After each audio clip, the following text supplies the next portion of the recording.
How you guys doing today? It's Anthony Gangi, host of Tear Talk, and I just want to quickly talk about the aftermath of the riot that happened at Crossroads Correctional Institution in Missouri. Thank God nobody was injured, nobody got killed, but we do have extensive damage, and we do kind of have an idea of why this riot occurred, or what originally began as a protest.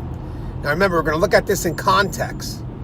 So one of the issues that we cannot forget is that the inmates have to be held responsible for their actions. Now we can discuss why these actions occurred. So I'm not going to use this discussion to minimize or negate their responsibility in the actions that took place during that riot. This is just a way to kind of get an understanding of the context and also highlight the dangers of our profession. So when I come back, let's talk about the aftermath of Crossroads Correctional Institution, the riot that occurred there, and let's see what happened. Let's see if we can get an understanding, and then let's see, in the hopes of that understanding, that we can prevent this from happening somewhere else. As always, guys, the show is Tear Talk. It's dedicated to you brave men and women that work behind the wall in corrections. So please, if you haven't, subscribe, interact, engage, comment, share. Share. And don't forget, guys, when you subscribe to the show, hit the bell. The bell is going to notify you every time I post up a video. I stand by for our sponsors.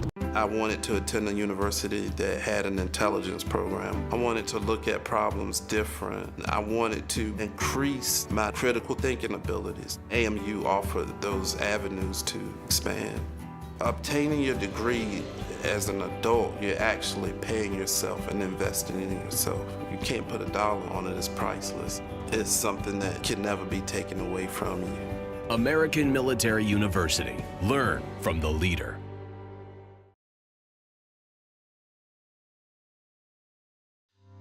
Being a corrections officer takes its toll on even the strongest individuals.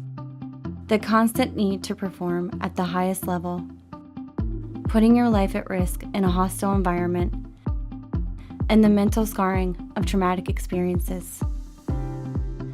31% of corrections officers show symptoms of PTSD, and 66% of people with PTSD also suffer with a substance abuse problem. The Transformations First Responders program is specially designed to help veterans and officers heal from the grips of addiction and PTSD in a comfortable, supportive, and serene setting. You are not alone. If you have questions about the services we offer, give us a call at 866-762-8454 to get more information on this affordable and life-changing program. Thank you guys for listening to my sponsors. You know, there's a lot to learn from the riot that happened at Crossroads Correctional Institution out in Missouri. One thing is communication. Again, I can't talk specifically about what happened in Missouri, but we need communication. Management and front line has to be in sync. Remember, upper level management may not be able to make it on the floor every day, so we really are dependent on the front line to tell us what's going on, including that underground tension, that tension that may lie underneath that you only know because you work there every day and you feel it. Management's not going to feel that. So you got to be able to have that route for frontline to come to you, and you got to listen. If they have concerns, you got to address them. You have to address those concerns. It's universal precaution, if you will. Now, our greatest concern, of course, is inmate unity. That's always a big concern for us.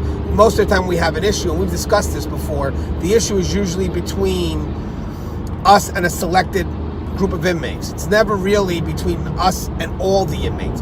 But now, because we're understaffed, a lot of the facilities are understaffed, these officers are starting to see, and it's making them hesitant, the unbalanced ratio between officer and inmate. They're seeing it because the inmates are standing in a united front.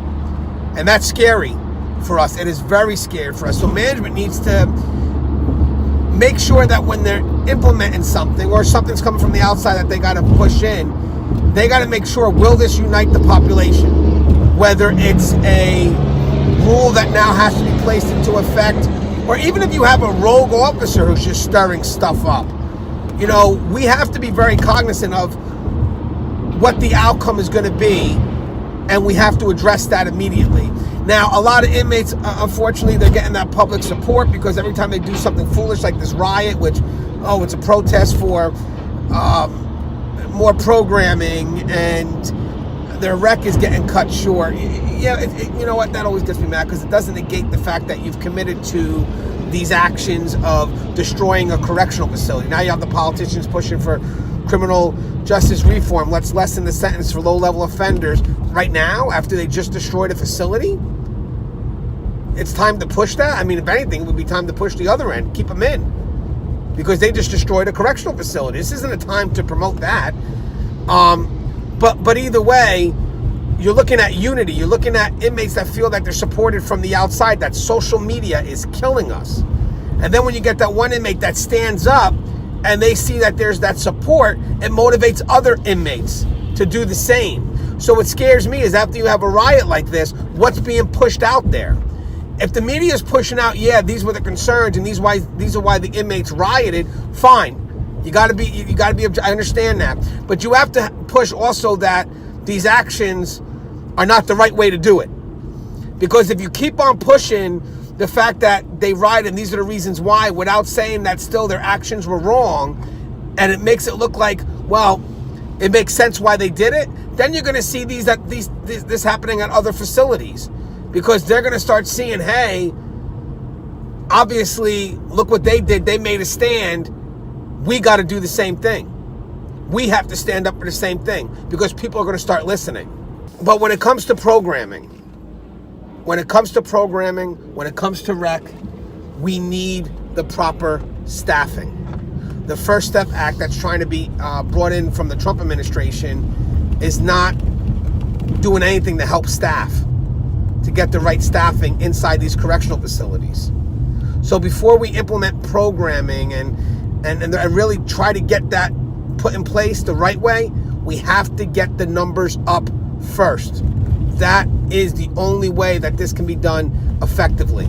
So please, when you look at this and you go and evaluate what's going on, we do have an understaffed concern here, and that has to be addressed first before you do anything else. As always, guys, love you guys. The show is Tier Talk. Please, guys, if you haven't subscribed, interact, engage, comment, share, hit that bell. That bell's going to notify you every time I post up a video. As always, stay safe.